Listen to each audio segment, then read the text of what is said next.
नमस्कार दोस्तों, मेरा नाम है मनीष कुमार सिंह और आप देख रहे हैं 4 PM महाराष्ट्र। आपका बहुत बहुत स्वागत करता हूं। दोस्तों, महाराष्ट्र में चुनाव के बाद लगातार ही ईवीएम को लेकर सवाल खड़े किए जा रहे हैं। महाराष्ट्र के तमाम क्षेत्रीय पार्टियां जो है वो ईवीएम को लेकर सवाल खड़ी कर रही हैं, जिसपे हमने देखा कि संजय राउत लगातार हमला बोल रहे हैं। उसके बाद हमने देखा कि आज शरद पवार की जो एनसीपी है, उनके जितेंद्र आव्हाड जो नेता है, उन्होंने भी कई सवाल खड़े किए और साथ ही साथ कई जानकार भी सोशल मीडिया पर अपना ओपिनियन शेयर कर रहे हैं, क्योंकि लोकसभा चुनाव के बाद विधानसभा चुनाव में जो रिजल्ट्स आए वो इतने बड़े लेवल पर अंतर कैसे पैदा कर सकते हैं और एक तरफा चुनाव जो है वो देखने को मिला।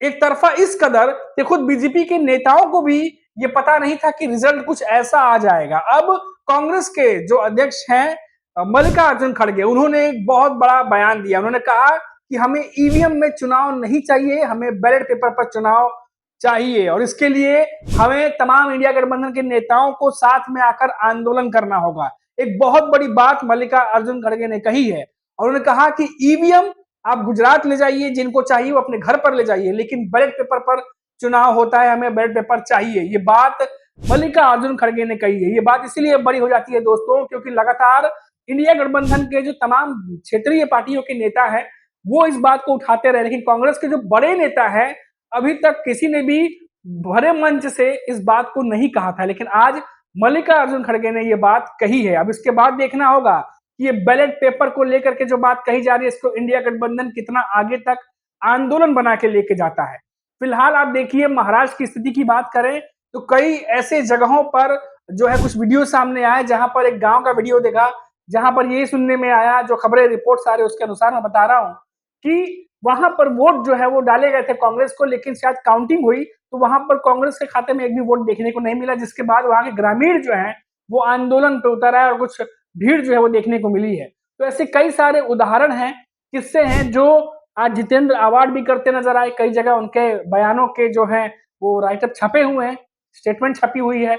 संजय राउत लगातार सवाल खड़े कर रहे हैं और इन सबके बीच अब बात ये हो रही है, संजय राउत ने तो यहां तक कह दिया कि बैलेट पेपर पे आप चुनाव करवाइए, एक बार दोबारा चुनाव करवाइए और ईवीएम में जो रिजल्ट आया है और बैलेट पेपर से जो रिजल्ट आएगा, आप दोनों को मैच करके देखिए, फिर पता चलेगा कि कौन सही है कौन गलत। ये बात संजय राउत कहते नजर आए। अब ये लगातार सवाल खड़े हो रहे हैं। उसके बाद हमने देखा कि शरद पवार काफी समय बाद उन्होंने भी ईवीएम को लेकर चिंता जताई है और उनका चिंता जताना अब तमाम शरद पवार के एनसीपी के नेता जो हैं अब वो मीडिया में ये बयान देने लगे हैं कि ईवीएम पर जो है वो बात होनी चाहिए। और ऐसी भी खबरें आ रही है दोस्तों कि 130 से 140 करीब कैंडिडेट जो है वो शरद पवार के एनसीपी के और उद्धव ठाकरे की पार्टी के शिवसेना के, वो अब लीगली भी आगे बढ़ सकते हैं, कोई कानूनी कार्रवाई की भी मांग कर सकते हैं। और ये भी सुनने में आया कि कुछ सबूत को लेकर के कुछ सबूत पेश करेंगे, उसको लेकर के भी बातचीत चल रही है, मीटिंग चल रही है।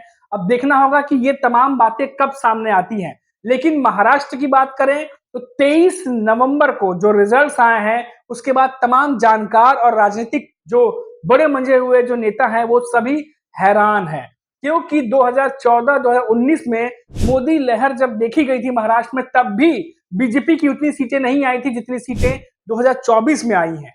और इस बार लोकसभा चुनाव में महाराष्ट्र में मोदी लहर भी देखने को नहीं मिली और बीजेपी की तरफ से ये कहा जा रहा है, महायुति की तरफ से ये कहा जा रहा है कि ये लाडली बहन योजना जो चलाई उसका एक गेम चेंजर साबित हुआ और ये तमाम बातें सामने आई हैं। लेकिन क्या वाकई में लाडली बहन योजना का इतना प्रभाव पड़ा? क्योंकि लगातार हमने देखा है कि जो तमाम चैनल्स थे, पब्लिकेशंस थे, जब वो लोगों से बातचीत कर रहे थे तो महायुति के फेवर में भी लोग बोल रहे थे, लेकिन एनडीए गठबंधन के लिए भी लोग पूरी बात जो है अपनी जो अनुभव है वो शेयर कर रहे थे, अपनी ओपिनियन शेयर कर रहे थे। सर्वे में भी दोनों ही एनडीए गठबंधन और महायुति बराबर दिखाई दे रहे थे। जो पोल्स आए 20 तारीख की शाम को 6 साढ़े 6 बजे के बाद, उसमें भी देखा गया कि कांटे की टक्कर देखने को मिल रही थी।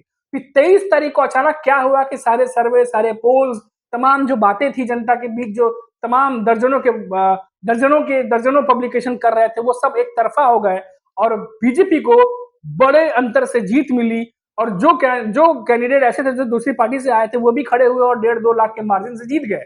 तो कई सारी ऐसी बातें हैं जिसको लेकर के अब एमबीए के नेता सवाल खड़े कर रहे हैं। संजय राउत लगातार देख रहे हैं कि पिछले 2-3 दिनों से प्रेस कॉन्फ्रेंस कर रहे हैं, लगातार सवाल खड़े कर रहे हैं और आज जब मल्लिकार्जुन खड़गे ने तमाम बातें कही हैं तो अब देखना होगा कि जो बाकी के जो नेता हैं कांग्रेस के, अब इस चीज को कैसे आगे लेकर के जाते हैं, क्योंकि कांग्रेस नेता हरियाणा चुनाव के बाद भी ये बात करते रहे, शिकायतें करते रहे, लेकिन उसके बाद फिर महाराष्ट्र चुनाव आ गया और महाराष्ट्र चुनाव के बाद देखा जा रहा है कि फिर से शिकायतों का सिलसिला शुरू हो गया है। तो क्या ये ईवीएम के इर्द गिर्द जो तमाम सवाल खड़े हो रहे हैं, क्या कोई ऐसा रास्ता निकलेगा जिसके बाद फुल स्टॉप लगेगा इस डिस्कशन पे?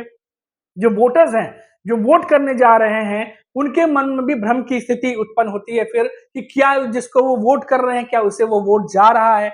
अब जितने भी वोटर्स हैं, अगर उनकी बात करें तो इस तरह के भ्रम की स्थिति भी पैदा होती है। तो तमाम जो डिस्कशन चल रहे हैं सोशल मीडिया पे, तमाम चैनल्स पे, क्या ईवीएम को लेके इस पे फुल स्टॉप लगेगा? क्या चुनाव आयोग कोई ऐसा रास्ता निकालेगा जिससे जो सवाल खड़े हो रहे हैं वो रुक जाएं? ये तमाम परिस्थितियां जो है आगे क्या बनती हैं वो देखने वाली बात होगी। अभी के लिए इतना ही दोस्तों, फिर लौटेंगे तो बात करेंगे किसी बड़ी खबर पर। तब तक आप देखते रहिए 4 PM महाराष्ट्र और मुझे इजाजत दीजिए। नमस्कार।